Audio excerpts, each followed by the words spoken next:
Okay. I just want to say thank you everyone for joining us. As I said, it's late in the afternoon in the Pacific and very early in the morning for our speakers today on the other side of the world, and we'll get to introducing them in a second.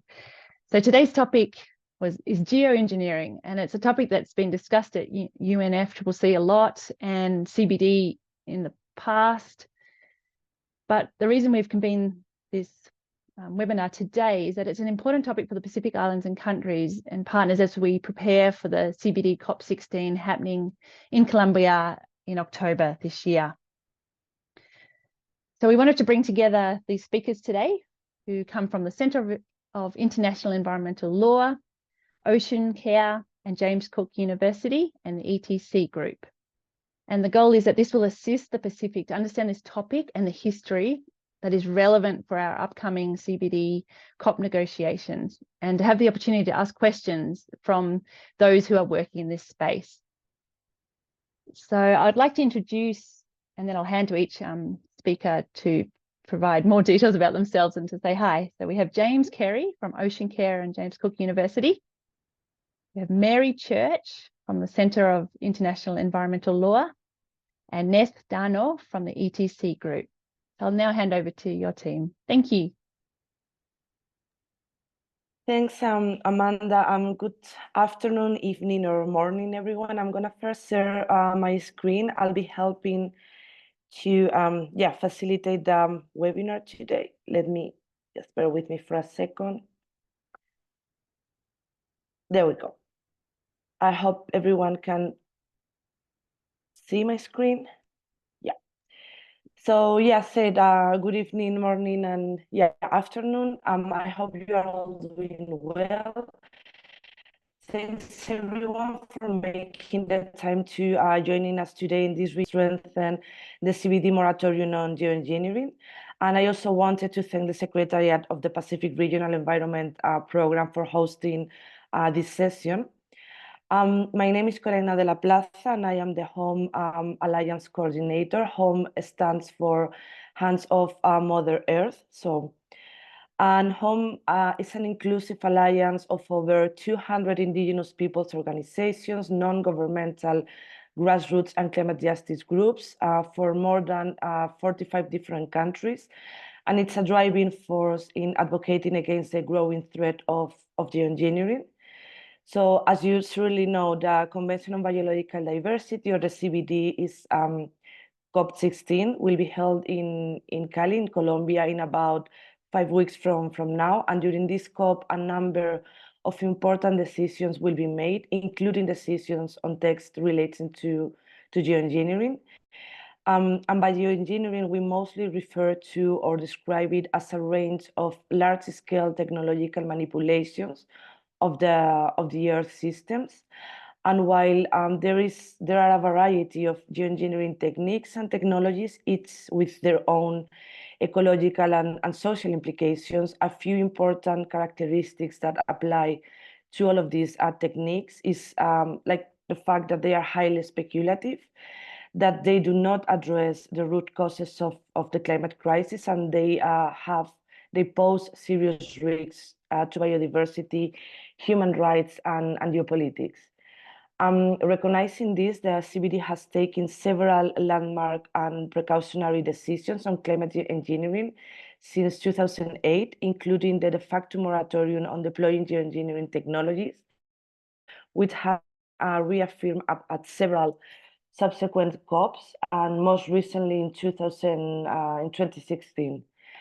But despite this, in recent years, we've seen a big proliferation of geoengineering projects involving many outdoor experiments, especially related to solar and marine geoengineering. And these outdoor experiments and projects have been undertaken in a violation of the precautionary decisions taken by the CBD, and they threaten, of course, vital and fragile ecosystems. So it is crucial then to reinforce the need for a precautionary approach to climate engineering at COP16.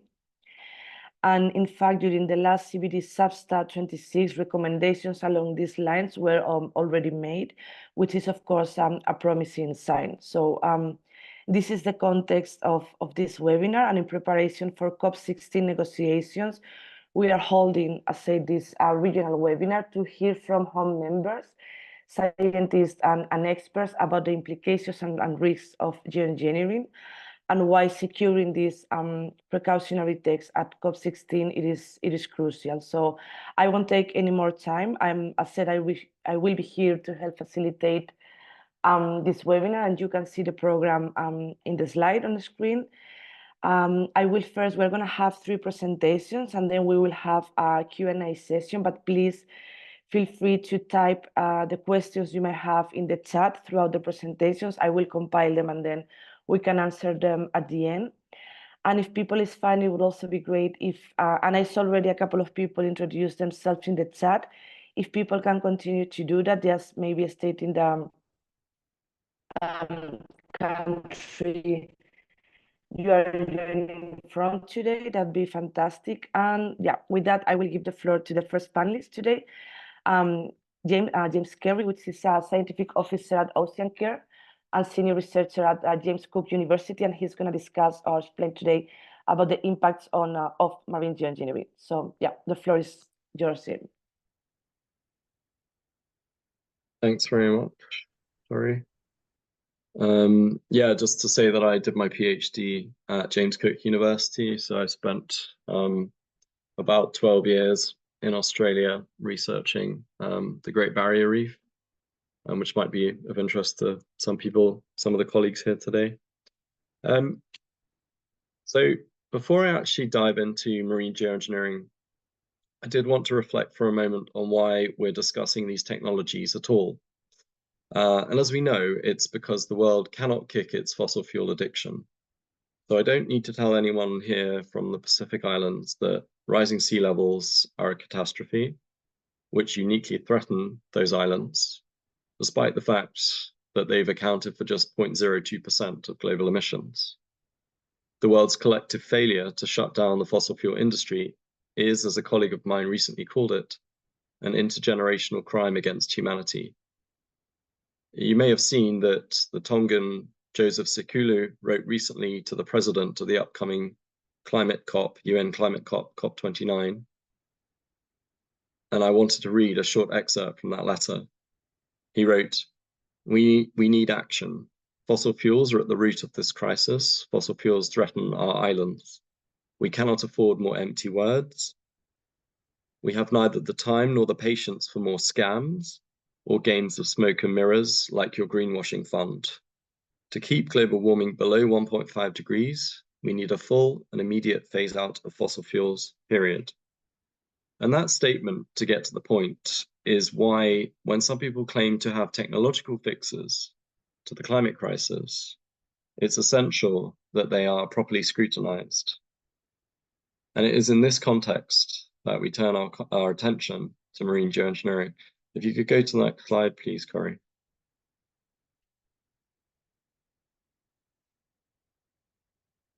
Marine geoengineering refers mostly to a set of technologies that intend to remove carbon dioxide either from the atmosphere or from the oceans. It may also be referred to as MCDR, or marine carbon dioxide removal. And you may even hear some technologies referred to as nature-inspired or nature-based solutions. Marine geoengineering is the term that I prefer because these technologies are being proposed to draw down gigatons of carbon dioxide. And for that to even be conceivable, they would need to be deployed at such vast scales that they would comfortably fit the description of geoengineering, which has been defined as the deliberate, large-scale manipulation of the planetary environment to counteract anthropogenic climate change. There isn't time today for me to go through all of the technologies, but I will cover macroalgae cultivation, ocean fertilization, and marine cloud brightening, which is a marine-based solar radiation modification technique designed to dim incoming sunlight. Could you go to the next slide, please, Corey?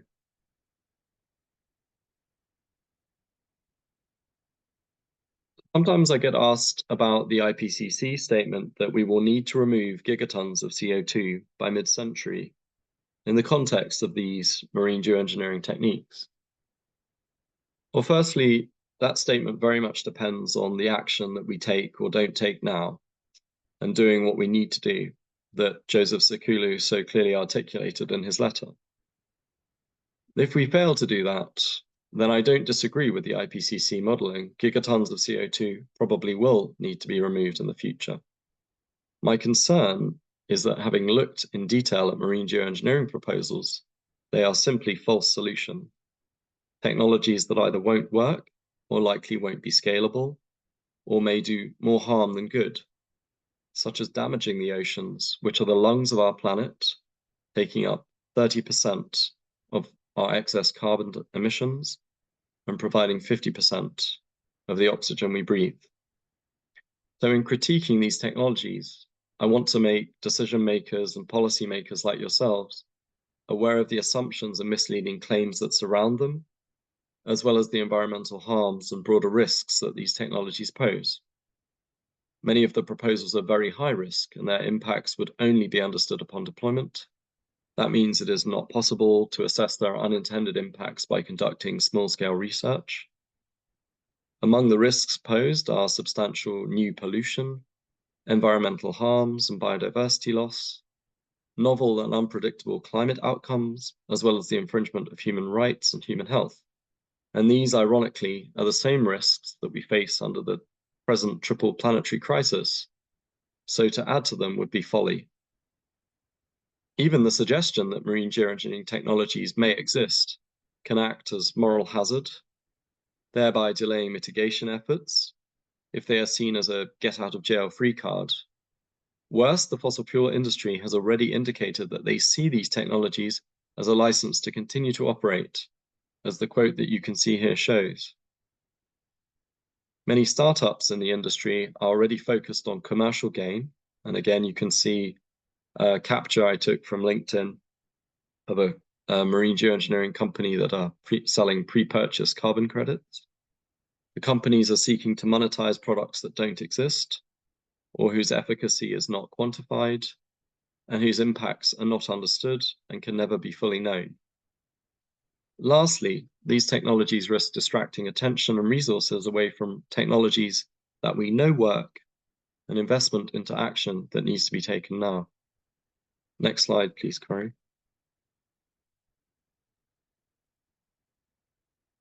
So the first technology I want to talk about is macroalgae cultivation. And I would just note that most of the images I'm using, at least two of the images I'm using today, are produced by a group that is pro-geoengineering.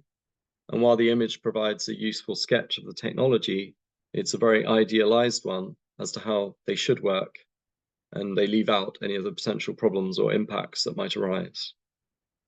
So turning our attention to macroalgae cultivation, some like to describe this as a nature-based solution.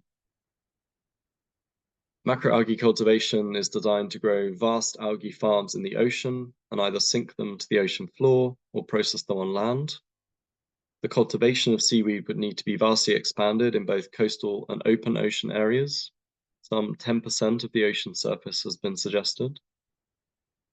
As seaweeds grow and die, they release bioaerosols that act as potent greenhouse gases, potentially undermining any carbon uptake. Seaweed cultivation itself, growing in the ocean, will rob nutrients that exist in the ocean from phytoplankton that are a major component of the biological carbon pump that takes up so much of that carbon I talked about earlier. Monocultures of algae occupying waters in which they do not naturally occur will alter the ocean chemistry, harm biodiversity through the creation and then sudden loss of temporary habitat, and act as vectors for viruses, bacteria, and invasive species to ocean ecosystem. Sinking gigatons of biomass to the ocean floor will also lead to significant mechanical, biological, and chemical impacts, and may disturb and even release carbon dioxide stored at depth.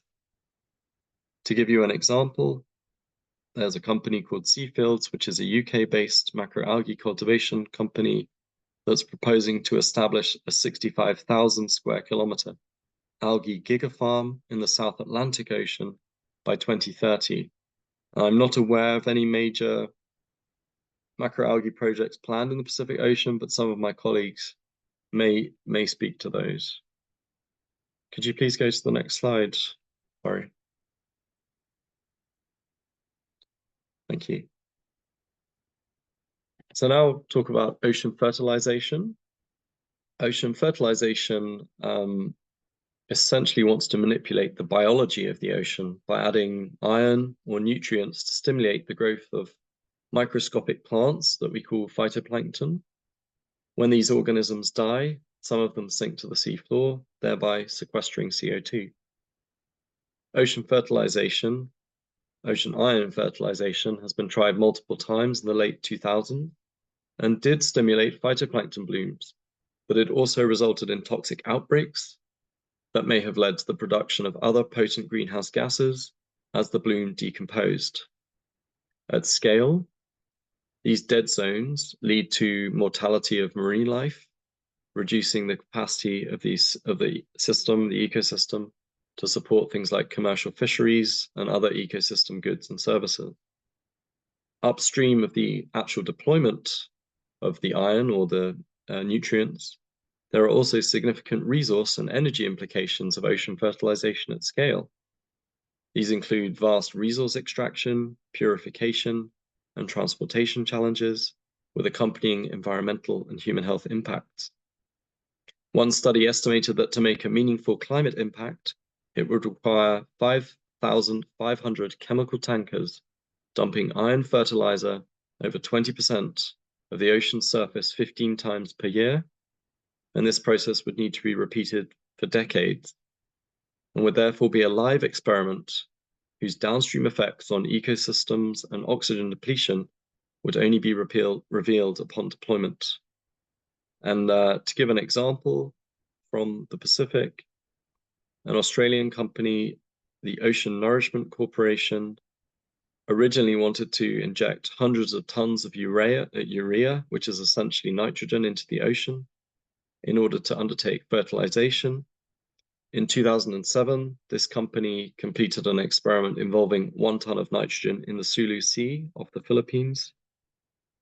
This project was widely criticized by many institutions due to the lack of knowledge about the impacts that it had on the marine ecosystem, such as creating a toxic algal bloom, and also likely cause harm to local communities who were neither informed nor consulted before the experiment began.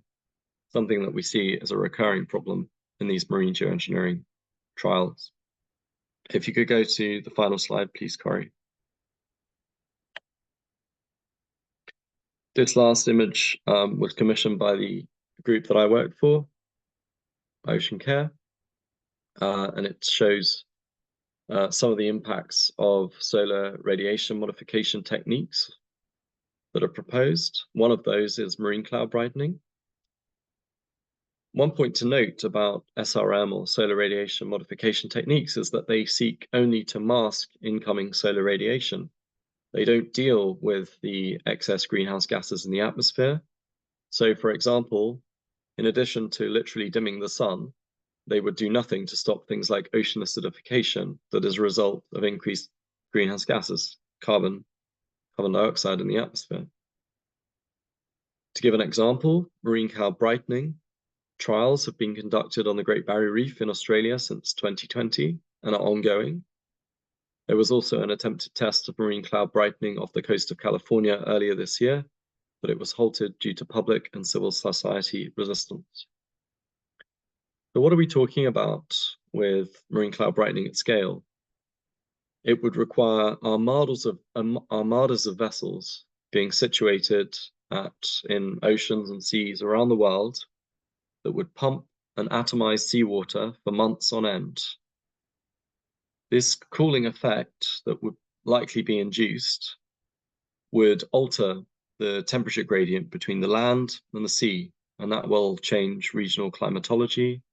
It would shift things like rainfall and monsoon patterns, and could in turn lead to drought or hurricanes, often in sites far from where it was deployed. The additional salt water that would be added to the atmosphere would, of course, return to Earth through the rainfall. This increased salinity on the ocean surface will actually slow the exchange of CO2 from the air to the sea and that will reduce the uptake of CO2 by the oceans. The marine ecosystems themselves could be severely impacted.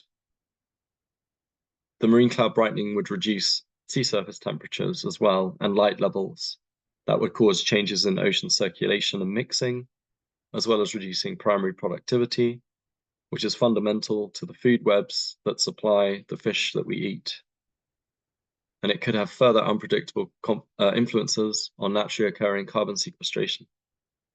The massive seawater pumping, filtration, and spraying will ingest and kill significant numbers of small marine organisms like fish larvae that are again foundational to oceanic food webs, and will also additionally result in significant increases in underwater noise pollution. On land, increased salt deposition will corrode coastal infrastructure, pollute waterways, freshwater, and harm the productivity of agricultural lands. If marine cloud brightening in place of sufficient emissions reduction were used, studies have shown that indeed temperatures at the polar regions would actually be warmer, with a higher risk of permafrost thawing, which would itself release greenhouse gases. And the last point to note about marine cloud brightening is a concept we call termination shock, which means that once you start it, you cannot turn it off, because if you were to do so, you'd see a rapid rise in temperatures as that incoming radiation was then being suddenly trapped by the greenhouse gases that still exist in the atmosphere. So the increase in radiation that would come in would accelerate temperatures, causing catastrophic impacts for both humans and, well, really the natural world as we know it. So it would tie future generations to this technique, these solar radiation modification techniques. Whether they liked it or not, they'd be forced to conduct them because the risk of turning them off would be too great. And I think on that rather somber note, I will stop. Thank you very much for your time, for listening, and hand over to Mary, I think. Thanks a lot, James, for such a great, very clear and comprehensive presentation of some of the marine geoengineering techniques and technologies and the impacts that they have. And the thing is that despite all of what James has just explained on the risk and impacts of these technologies and the CBD de facto moratorium, we are still seeing how a lot of outdoor experiments and projects are popping up everywhere. And our next speaker today is going to elaborate on that precisely, on this marine geoengineering outdoor experiment. So with this, I'll give the floor to Mary Church. Mary Church is the Geoengineering Campaign Manager in the Center for International Environmental Law, or CL. Mary, the floor is yours. Thank you. And thanks to SPREP for hosting this webinar, and to all those who were able to join. I want to talk briefly about what already exists in terms of international agreements, decisions, and principles of law that come into play in the context of geoengineering, much of which many of you may already be familiar with or seem very obvious. But I think it's really important that we remind ourselves of, and also a bit about how they are being undermined by this proliferation of experiments, and also touching on some of the resistance that we've seen to the legitimization of geoengineering. But first of all, I want to just briefly re-emphasize what James said at the start there, that geoengineering is a dangerous distraction from the real solutions to the climate crisis. It does nothing to tackle the root causes of climate change, and instead gives the illusion that there is a silver bullet or quick fix out there, if only we can find it, while taking the pressure off the urgent need to implement real solutions to the climate crisis that are available today, including urgently phasing out fossil fuels through a just and equitable transition. So one of the things that we increasingly hear from advocates of researching and developing geoengineering technologies is that there is no governance. And increasingly we hear calls for a governance regime that would facilitate research and technology development, and even deployment. But that ignores the fact that first and foremost, there has been a de facto moratorium in place on all forms of geoengineering under the Convention on Biological Diversity since 2010. And Neth, our next speaker, is going to talk shortly, so I won't elaborate on the CBD for just now, but suffice to say, it has by consensus agreed that no geoengineering activities that could affect biodiversity should take place until various criteria have been met. And because geoengineering by its very nature involves intervening in Earth systems at a large or even planetary scale, it's inevitably going to affect biodiversity.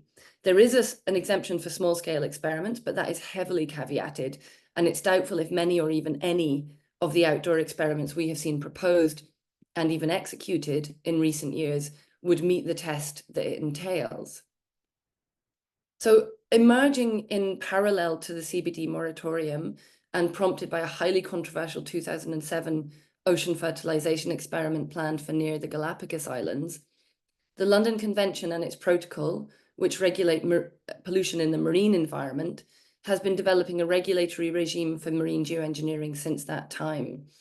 This regime effectively prohibits deployment and includes, importantly, it's a kind of elaboration of this exemption for scientific research under the CBD.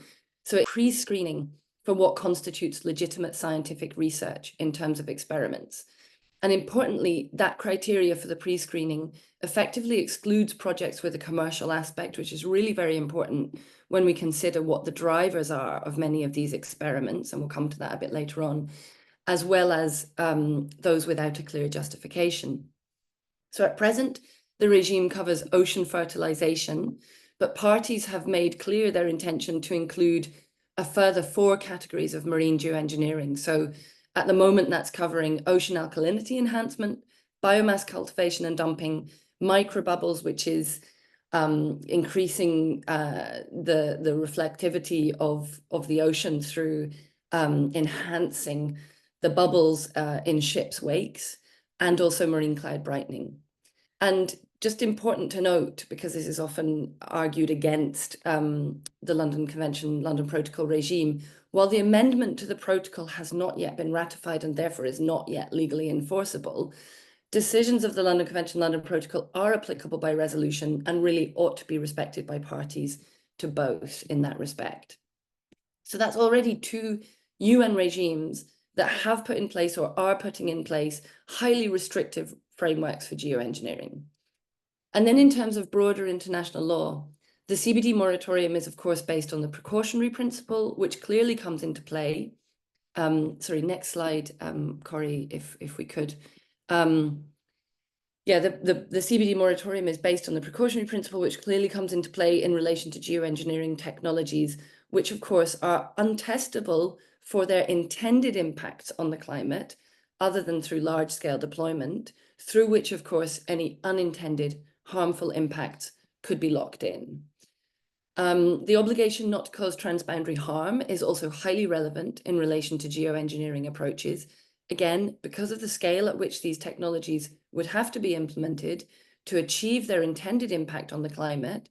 And, you know, James talked a little bit about the scale of some of these technologies. There's a really useful study by the Scientific Working Group of the London Convention, GESAMP, which talks about the scale of some of these technologies. And you're really looking at, you know, for marine-based geoengineering, you're looking at using something like 10% of the ocean's surface for various marine geoengineering interventions. So we're talking about a truly enormous scale. And because also of the unpredictability of various proposed approaches in terms of causing impacts far from the point of intervention, as is the case with marine cloud brightening potentially, or stratospheric aerosol injection, it's really hard to conceive of deployment that would not risk causing transboundary harm. Then there's also the obligation not to pollute the marine environment under the UN Convention on the Law of the Sea, which the recent ITLOS advisory opinion helpfully highlighted in relation to marine geoengineering. And then if we could go to the next slide, please. In terms of human rights, a wide range of obligations are of relevance, ranging from the right to life, to the right to food, children's rights. And I just wanted to highlight, you know, a really important report from the Human Rights Council's Advisory Committee from last year that warned that the enjoyment of human rights by millions, if not billions, of people could be adversely impacted by the deployment of geoengineering technologies, and that Indigenous peoples, peasants, traditional communities, and people on the front lines of the climate crisis were most at risk from deployment. And that report also emphasized this really important point, which I think is partly what we're seeing, right, in the context of, certainly in the context of climate negotiations, that deterrence to cut emissions may be amplified in the near future by a public debate increasingly focused on the topic of carbon removal rather than carbon cuts and research path dependencies. And also that the current focus of climate action should be on deploying existing, tested, and safe measures and technologies using a rights-based approach in line with the findings of the Intergovernmental Panel on Climate Change. So I won't go through all of these excerpts, but that's just some highlights from the report. It's also worth noting that rights of free, prior, and informed consent, given that Indigenous peoples' territories have been targeted for experiments, and broader rights of access to information and participation in decision-making are obviously come into play in relation to geoengineering, both at the testing and experimental stage, and obviously at deployment, and really the implausibility of effectively implementing these in relation to geoengineering given its scale. So that's a pretty broad range of decisions, principles, and norms that clearly relate to geoengineering, and when taken together, if taken in the spirit which they were intended, should be sufficient to effectively stop the development of geoengineering in its tracks. However, unfortunately, that's not what we're seeing in practice. Instead, we are in a position where a proliferation of outdoor, open water and open air experiments are planned or underway.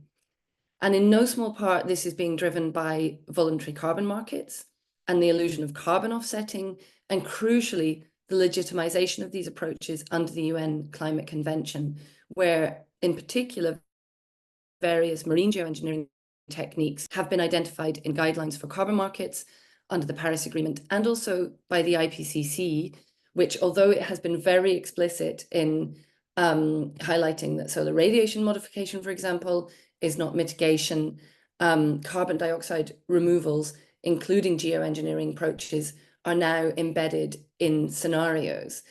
So basically, the climate regime and the biodiversity regime are pulling in very different directions on this. And of course, the narrative that there is no international framework or governance in place is also undermining what already is in place, right? The two quite restrictive UN regimes and wider customary law and principles. So we're deeply concerned about these experiments.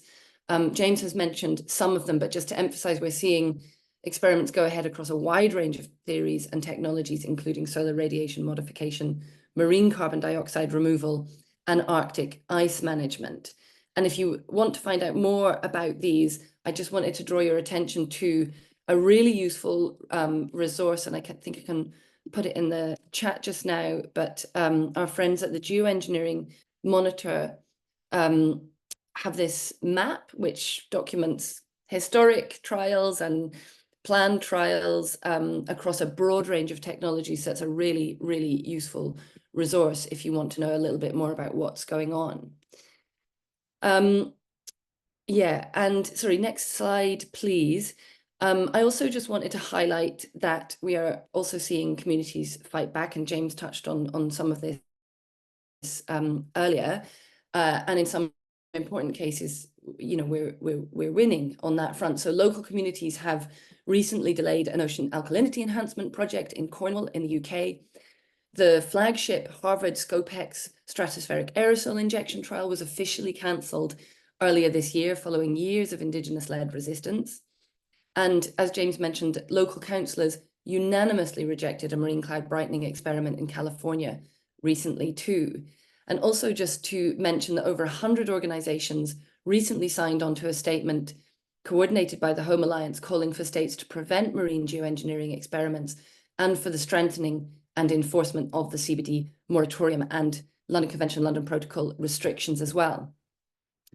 And then finally, to say, we're also seeing Global South leadership on this issue at international levels in resisting the normalization of geoengineering. And I think that's really important. And we really, want to, do everything we can to support delegates in this room to help build on that when we go into the CBD and also in other UN spaces. But just to mention that last year, the African Ministers' Conference on the Environment called for a non-use mechanism for solar radiation modification. And this is picking up on an initiative which is backed by over 500 scientists, basically saying we know enough, we should just move to a position of non-use, and that would build on what we already have at the CBD and beyond. And that position of the African ministers was what they took into the negotiations at UNEA 6 earlier this year, where a very risky resolution that basically would have really seriously undermined the CBD moratorium, amongst other things, inadvertently or otherwise, was taken to UNEA 6, and it was highly controversial. The Africa Group and also Pacific Island states and some other Global South countries played a really important role in preventing that already risky resolution from getting worse. And ultimately that resolution was withdrawn. But I think it's important to flag that a really important foundation was laid in terms of the discussions, both in the negotiating rooms at UNEA and beyond, in terms of political momentum towards building on what we already have in the CBD and beyond to non-use. And a really crucial part of this, of course, is defending what we already have in place. And that's where CBD COP16 comes in. And I will hand over to Neth to say more about that. Thank you very much. Thank you very much, Mary. My presentation will actually zoom in on the CBD, in particular the COP16, which is going to start in Cali, Colombia in mid-October. So my first slide, please, Cory. Yeah. I'm sure most of the members of the Secretariat, SPREP, and also member states in the Pacific know about the presence, the involvement of the CBD in the discussions on geoengineering. The Convention on Biodiversity is actually the first UN body or UN Multilateral Environment Agreement, or MEA, that actually tackled geoengineering. And I would say that the CBD is ahead of its time, which was rightfully so, because now we're actually confronted by the issues around geoengineering. And it's good on hindsight that one UN body has actually tackled this in 2008. The first time that the CBD took on geoengineering was actually in 2008.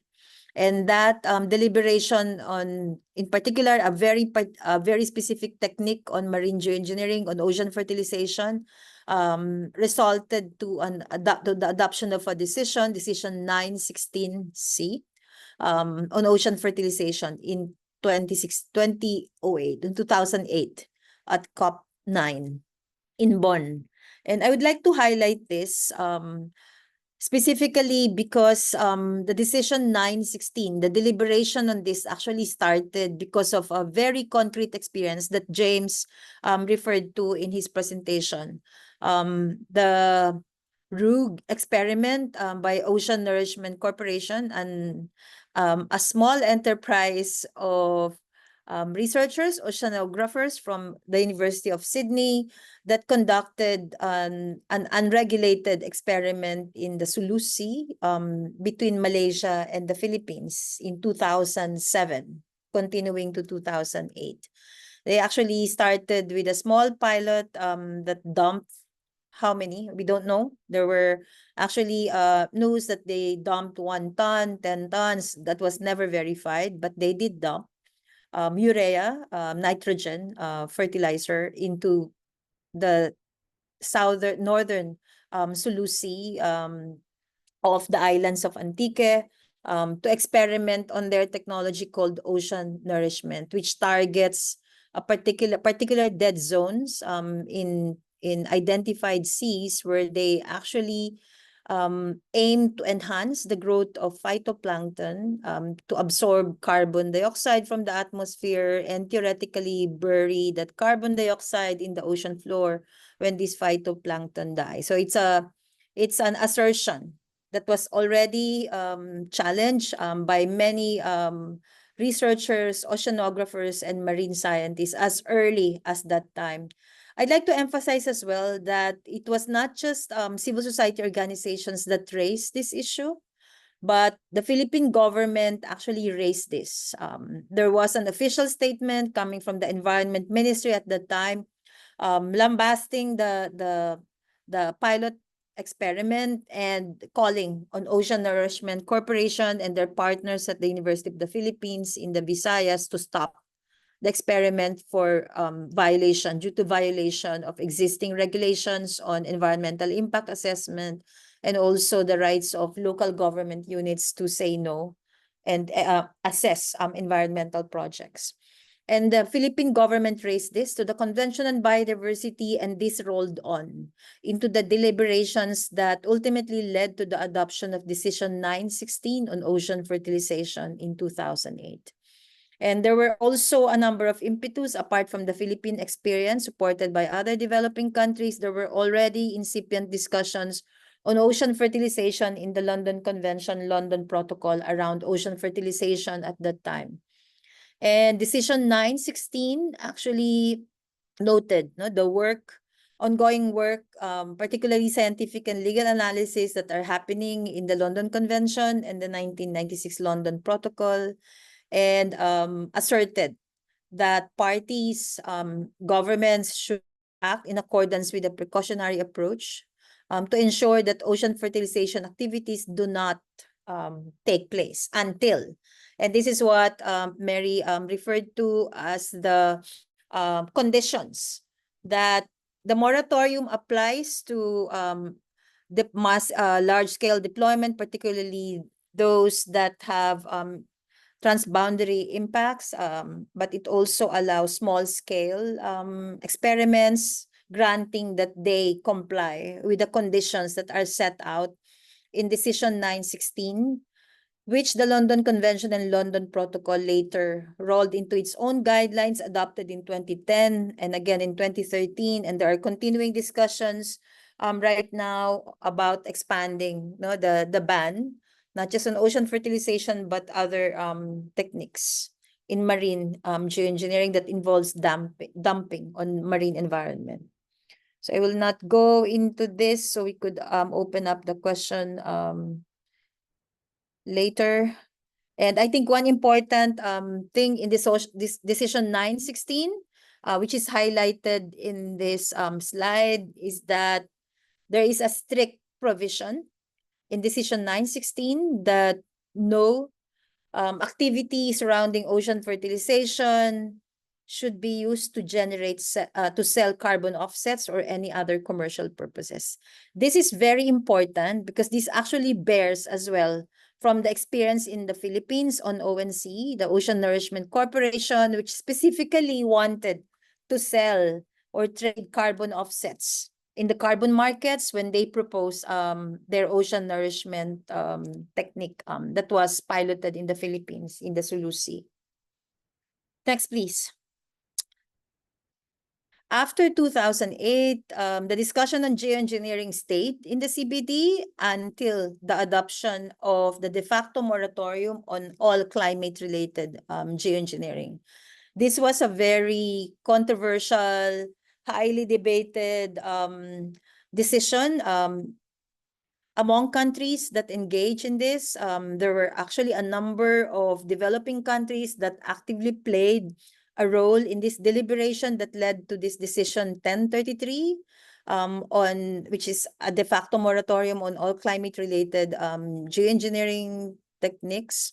I could name that Malaysia, Philippines, also countries in Africa such as Ethiopia, Tanzania at the time actually actively participated in the engagement, in the deliberations around the de facto moratorium on climate geoengineering.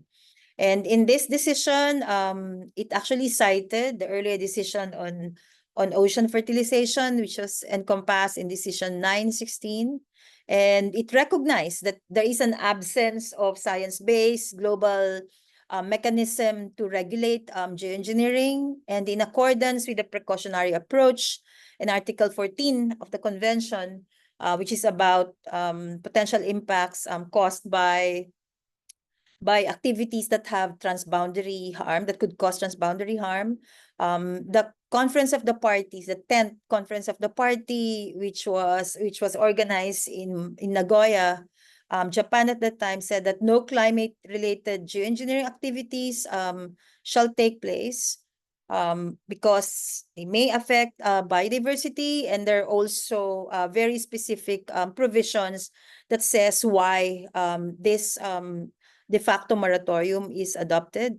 And they said that only small-scale scientific research studies will be allowed, and there is a very specific provision on that, which is in a controlled setting, in accordance with Article 2 of the Convention, and only if they are justified by the need to gather specific scientific data and are subject to a thorough prior assessment on the potential impact on the environment. Part of Decision 33, which is also key in moving forward, is requiring parties, member states of the Convention on Biodiversity, to report to the CBD Secretariat any activities or projects that involve and around climate geoengineering. So next, please. Next slide, please, Cory. Okay. Okay. So, yeah, before, no, that's the slide before.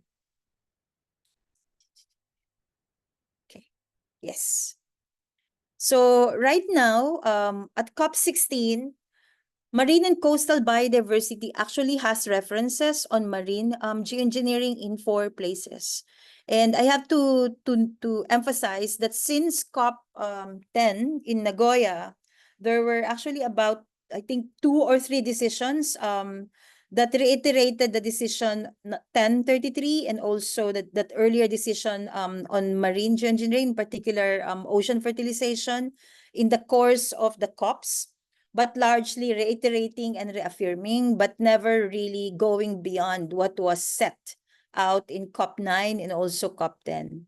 I think the reference now to marine geoengineering at COP16, in particular, the draft decision on marine and coastal biodiversity that was forwarded by SBSTA to COP16 in Cali, actually makes references to the need to reaffirm the decision 1033 on biodiversity and climate, which includes that paragraph W on climate-related geoengineering in the context of implementing the targets of the Kunming-Montreal GBF, Global Biodiversity Framework, in relation to marine and coastal biodiversity. In the operative paragraph, there's also a reference to the need to appreciate or support or note the work done by the London Convention, London Protocol, which includes the work on marine geoengineering techniques that Mary was talking about, expanding the ban from ocean fertilization to 4 other marine geoengineering techniques that would have deleterious impacts on marine biodiversity. Also in the annex, where there were several items that are listed as issues or gaps that should be addressed beyond the Kunming Montreal Biodiversity Framework. There is a reference there in a particular paragraph, the need to implement the precautionary approach on geoengineering activities that may have impacts on marine and coastal biodiversity. So there are 4 places in the draft marine and coastal biodiversity decision that will be taken into account and negotiated at COP16 that actually made specific references to marine geoengineering. Next, please. So my last slide is that our recommendations is that there is a need to assert and reaffirm the precautionary approach to protect marine and coastal biodiversity and related traditional livelihoods in the CBD. in order to support and reaffirm previous decisions around climate geoengineering, in particular at COP9 and COP10. There is also a need to recall and ensure implementation of Decision 1033 on geoengineering, and take into account, not just take into account, in fact, to recognize and welcome the ongoing work of the London Convention, London Protocol specific to marine geoengineering techniques. There is also a need to prevent open air experiments in view of recent incidents and recent experiments that were objected to or refused by and banned by countries like the case of Mexico on solar radiation management, for example. And also there is a need to comply among parties, the reporting requirements on measures that they undertake in accordance with Decision 1033. And as I mentioned earlier, parties are actually requested to report projects and activities related to climate geoengineering to the Secretariat on Biodiversity in order to draw lessons and also to put together these experiences and experiments in order to inform policy actions at the national, regional, and international level. So I end my presentation there. I would really welcome discussions. Thank you.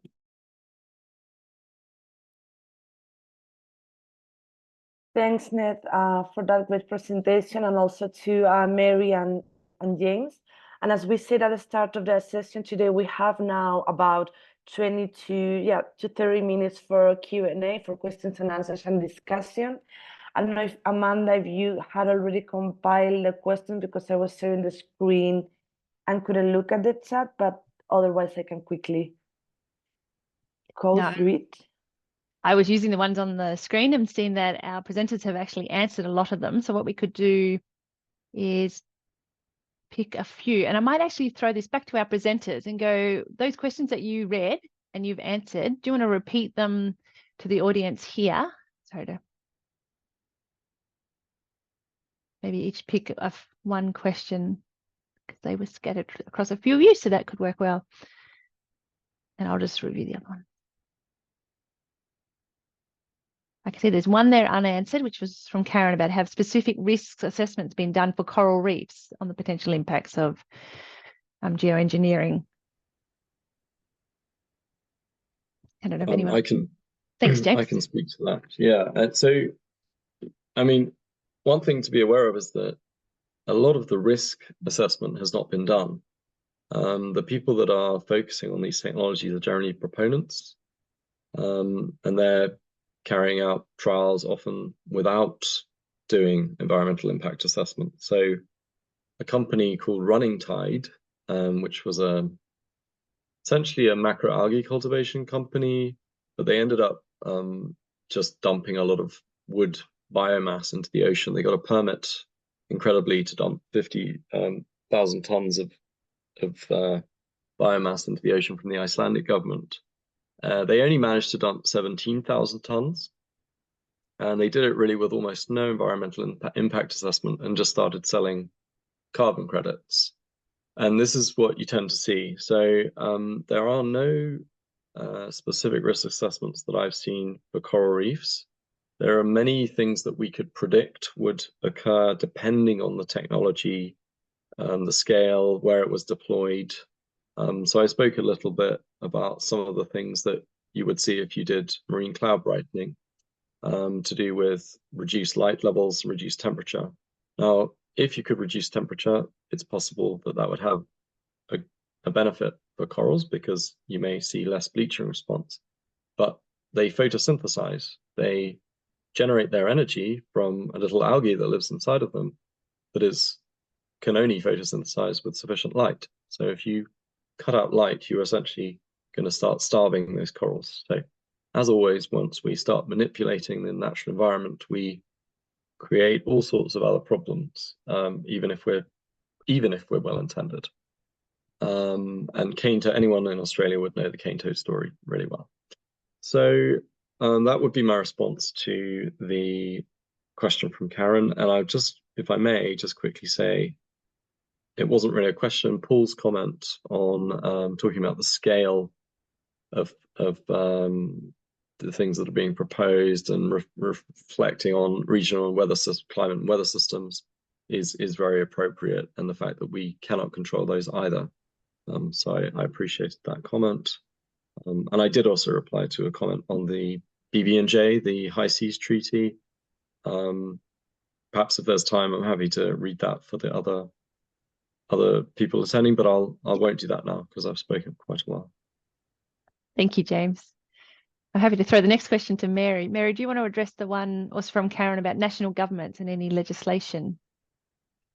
Yeah, and that's a really good question, and one that does come up. And we haven't done like a comprehensive mapping, as you might imagine, of all the different sort of legislatures in the world and how they're dealing with these experiments and technologies. But what I can say is, so the Mexican government, I mean, this is solar radiation modification, stratospheric aerosol injection that triggered the Mexican government's commitment to a ban at the national level after Make Sunsets, who are a California-based, you know, it's sort of a two-man sort of outfit who are releasing balloons of something into the atmosphere and selling cooling credits on the back of them. Basically did a rogue experiment in Mexico, and this triggered the Mexican government last year saying that they would ban SRM. That's yet been implemented yet. And I think my sense is that, like, basically, as you say, that most governments are using what they already have in place, so EIA, planning processes, etc., to deal with experiments as they come up. Some governments, including the US, are in the process of translating the London Convention, London Protocol frameworks into national, or interpreting it in the relation in relation to national law and regulations. And I think maybe my reflection on this would be that, you know, for some experiments, probably, you know, what's already in place at the national level is probably enough, right, to catch harmful experiments. For others, depending on the scale, they might just fall under the radar of EIA. And what that misses is the technology development element, I would say, in particular. So with the marine cloud brightening experiment in San Francisco earlier this year, that wasn't deemed, you know, by the company, it's the researchers commissioned an assessment of the various permits and processes they would need to go through, and they themselves didn't deem it necessary to have any environmental impact assessment or whatever. And given the sort of scale of it, that, you know, arguably made sense. But that experiment was basically about technology development, right? Which is a really clear red line for many in this community. So I think that's why the calls for non-use, especially with something like solar radiation modification, where, you know, both marine cloud brightening and stratospheric aerosol injection, totally unpredictable, impacts far from the point of injection. You can't test it for its intended impacts on the climate without large-scale deployment, by which time it's too late. Impacts already locked in, all kinds of issues with attribution of impacts. So that's, you know, that's why 500 scientists, you've also got the African minister's statement, also an EU Parliament resolution calling already for a non-use instrument or mechanism, saying we know enough about these technologies to say that we shouldn't go any further, no more public support for research, development, no patents, non-use, non-deployment. So yeah, I hope that answers your question. Thank you. Thanks, Mary. And I can see Neth would like to respond as well. So please go ahead, Neth. Thank you, Amanda. I actually typed my answer quickly. You know, as pointed out by Karen, yes, there are actually existing EIAs, environmental impact assessment systems, some in law, some in policies around Asia, that you could use because right now we don't know of any country in Asia that have actually adopted any legislation on geoengineering or in particular on SRM, but there, as Mary pointed out in the case of Mexico, there are countries like the Philippines that have said no in strongest terms to specific experiments that I mentioned earlier on ONC, on urea fertilization. In the case of EIA, yes, many of them have been in place since the 80s, but as we know, the onus of proving that there is a violation of environmental laws, or that certain proponents have to comply with certain EIA provisions, rest on those who are impacted or those who will be potentially impacted. In the case of one project that we're following in Central Philippines, for example, which involved macro algae cultivation coupled with artificial upwelling, that is being done by the one big NGO that they call themselves an NGO, but they got a prize from Elon Musk, for example, which is called, they're called the Climate Fund. It's basically like running after them, proving the local government level that this project needs to undergo environmental impact assessment, because it's not just about seaweed farming. It involves something else, which is the hidden part, which is the part that will generate income through carbon credits for this company, the artificial upwelling part. So the onus is on communities, on civil society, on movements that are running after this. And of course, we cannot afford to run after them one after the other.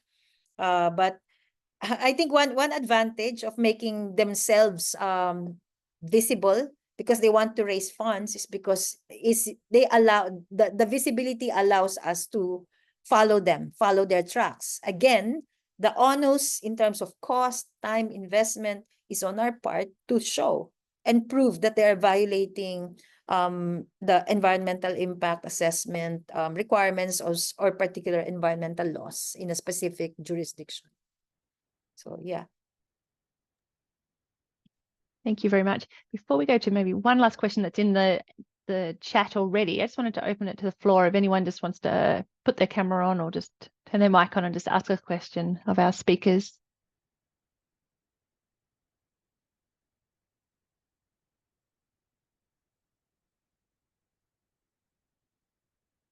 Okay, otherwise I'm going to go to another question that's already in the question and answer, directed to James, and it was about, has this issue of geoengineering been raised during the negotiations for the ABNJ, Areas Beyond National Jurisdiction?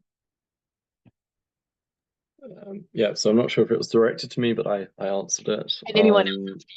Yeah, yes, I know a little bit about those negotiations, although I wasn't involved in them directly. But I've spoken with Saimi Payne and Christine Gierda, I'm saying that correctly, who's an IUCN consultant, who were involved in those negotiations. As I said in my note, it looks as though the EIA provisions will be particularly helpful in regulating attempts to deploy geoengineering or trial it in the high seas. So to quote some language that I didn't include in my answer that I've got here, when a planned activity, and this is from Article 30, may have more than a minor or transitory effect on the marine environment, or the effects of the activity are unknown or poorly understood, then the state with jurisdiction over the activity, so that's where the organization is headquartered, is actually required to first conduct a kind of screening. And that is designed to say, should we go ahead with this at all or not? It's very likely that that would kick in for basically every marine geoengineering activity, because the impacts are almost always unknown or poorly understood. Even if they then agree to progress, there's then a full EIA process proposed that would include screening, scoping, assessment, evaluation, prevention, mitigation, management of potential adverse effects.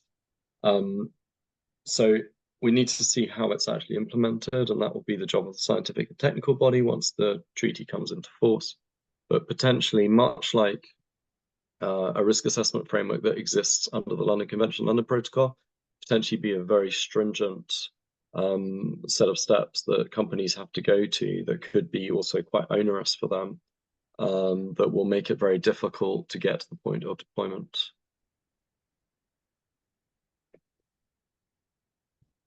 Thank you. Did anyone else want to jump in with any other responses to that question? Karina, I can pass it back to you if you'd like to. Yeah, I was going to ask if there are any other questions, but also, any comments or reflections, as Mary put in the chat, they are very much welcome. Just, yeah, feel free to type it in the chat or just unmute yourself and ask them directly to the panelists. If there aren't any, I'll give it a few seconds, of course, or minutes, but if there aren't any more questions or comments or reflections, maybe I could ask to the panelists to give a last final remarks, and then I can wrap it up and give some time back to the participants.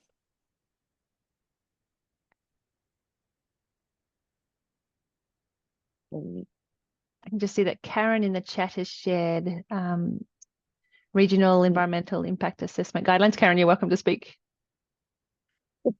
Thanks.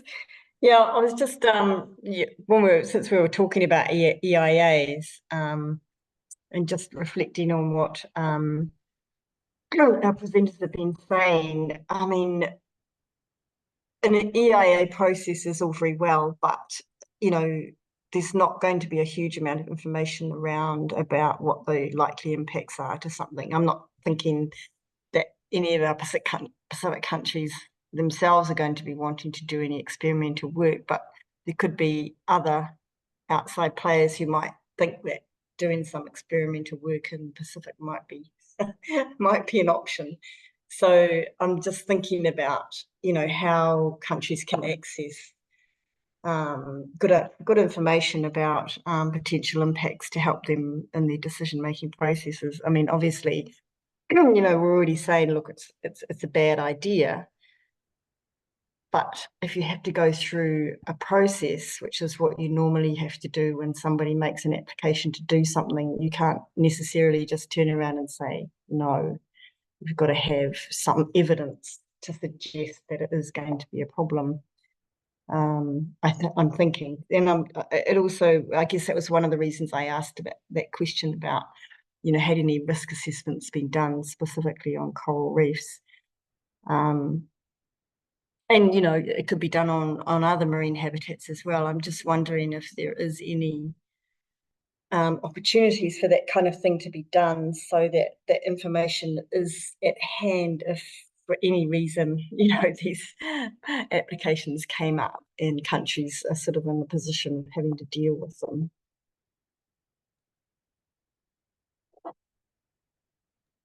Yes, James, please go ahead. Sorry, I can't find how to put my hand up on here, which is embarrassing.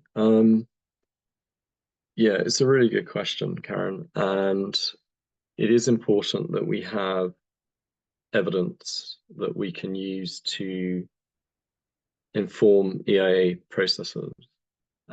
It's important that if research is being done, it's being done not for commercial gain, and it's being done, in my view, by university groups that are doing it objectively and not with perhaps funding, not because they're getting suddenly a lot of funding to test some technology. And we need to be very careful about what research is permitted, because even small-scale research of these technologies will cause local impacts that will affect marine ecosystems and will affect local communities. And I think there we're already undermining the point of what we're trying to do, which is to apply the precautionary principle and conserve these ecosystems. But we can do things like laboratory tests. We can do things like modeling that are generally very low impact or non-invasive. And those can already give us lots of good evidence about the risks that are present. And the other comment that I like to make in this regard is we should also think about what would it mean if we were to do ocean alkalinity enhancement at scale. how much liquid hydroxide, sodium hydroxide, would we be talking about putting in the ocean? So if there is a application with the EPA in the United States to dump 20,000 liters of sodium hydroxide into the ocean, and the best case estimate for that, which is almost certainly not going to be achieved, is that it would capture 20 tons of carbon dioxide. Now that's in the context of gigatons of carbon dioxide that are being pumped into the atmosphere each year. So it's completely negligible. So if you were going to do sodium hydroxide ocean alkalinity enhancement at scale, you're looking at unimaginable quantities of the most alkaline substance we know of being dumped in the ocean. And so I think we need to think about the long game as well. We need to think about, what are we actually proposing? Is this even something we should ever consider? I think it's a comment that Mary made. And those are maybe questions about whether we would even want to begin any kind of research at all that I think apply.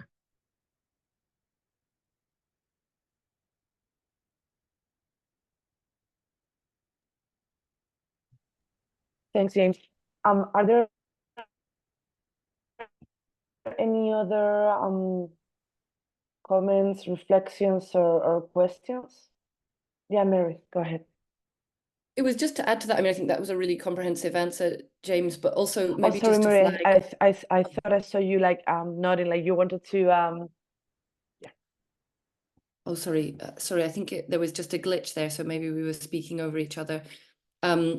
So, I mean, that was a really comprehensive response from James. I don't want to add too much, but just maybe as an opportunity to plug the fact that the Home Alliance we're actually in the process of revamping our web presence, if I can put it like that. And that will be hopefully a really useful resource for anyone who's concerned about geoengineering. And related to that, the Geoengineering Monitor, which I mentioned earlier, it's not just the map, but it's a wider website of like just incredibly useful resources, which also points to a lot of the research and evidence that is out there about the harmful impacts of geoengineering. So, you know, as James said, a lot of the research is being done by advocates and proponents of geoengineering and not necessarily looking at the harmful impacts, but even that turns up harmful impacts, right? Because they're there, right? It's unavoidable.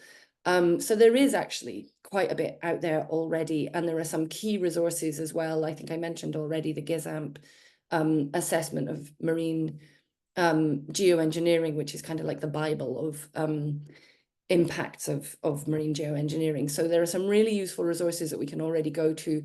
And, you know, the experiment that James mentioned in the US of ocean alkalinity enhancement, you know, we can't, it's probably not feasible to fight every single experiment that comes up.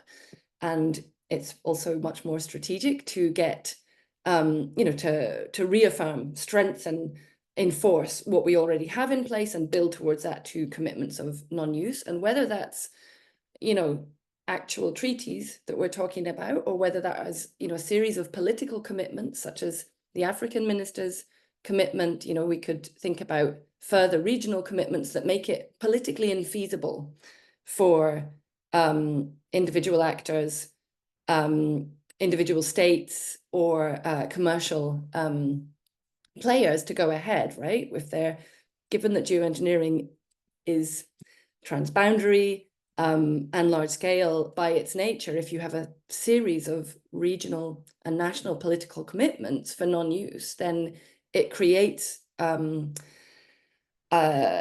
know, a context in which it's really quite difficult to proceed legitimately with any of these activities. But some of the experiments are probably worth fighting and putting some energy into, just to expose you know, what's being proposed. And already that ocean alkalinity enhancement trial that James mentioned in the US, you know, I mean, they're talking about dumping this highly corrosive and toxic substance into an area where there are endangered species, right? And where there are fishery interests. So actually that's another thing that's come up in that context is, you know, the local fishery associations and also the US fish regulators, have also basically said this is a really bad idea.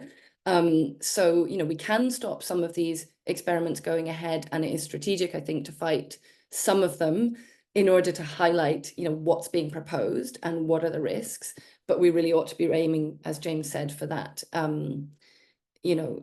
national, regional, global political commitments to non-use. Thanks, Mary. Ness, maybe do you want to add something? Yes, Yeah, go ahead. definitely. I'd like to add a bit on what Mary and James have already said. One important note that I'd like to hammer is that we should really build on what we have at the international and regional level. I think the references made by Mary on the work of GESAMP under the technical work and scientific work under the London Convention and London Protocol would actually constitute rich reference in terms of science, the technical aspects of all these techniques on marine geoengineering that we're talking about, that we don't have to reinvent the wheel. And when it comes to vested interests, I think this is the area where we should look into non-vested interest, non-commercial vested interest, because these are really purely marine scientists who are providing work to the implementation of the London Convention and London Protocol, to which many countries, in the Pacific, in Asia, have actually signed on to. I think we should not be wasting that kind of resource that is offered, that is already there, that have actually led to very sound decisions in specific thematic areas of multilateral environment agreements, like the London Convention and London Protocol on marine dumping. And that's a resource that countries, particularly developing countries, who often are challenged with resources in conducting their own scientific and technological research, could actually build on and could actually make use as a foundation for making decisions at the national and regional level. And talking about existing resources, I think that the work that has been done by the Convention on Biodiversity in terms of really going ahead of its time in discussing geoengineering as early as 2008. How long is that? 16 years ago. And 2010, climate geoengineering, 16 years ago.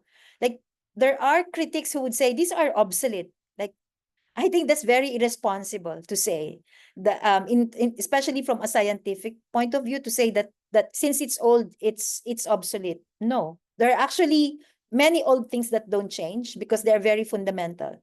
It would be good if countries, member states, would actually make use of that to be able to go deeply in terms of looking at the current work around the UN that involve geoengineering. I think it was Amanda who mentioned earlier, or I don't know, Corina, who mentioned that there's now a lot of discussions in the UNFCCC on geoengineering.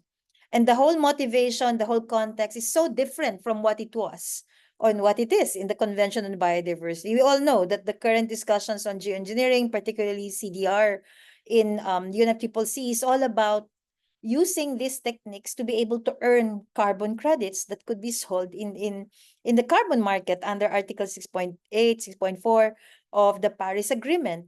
That has to be balanced by something more sane that will look at the commons and also the intergenerational benefits that it offers. And the CBD offers that, looking at it from conservation, sustainable use, and, well, benefit sharing, if any. I think the benefit sharing here is the fact that we are protected from commercially business motivated experiments and activities on geoengineering that will only benefit a few at the expense of the current and future generations. I think we have to look at the balance that the CBD offers in the current trend towards using geoengineering to earn carbon.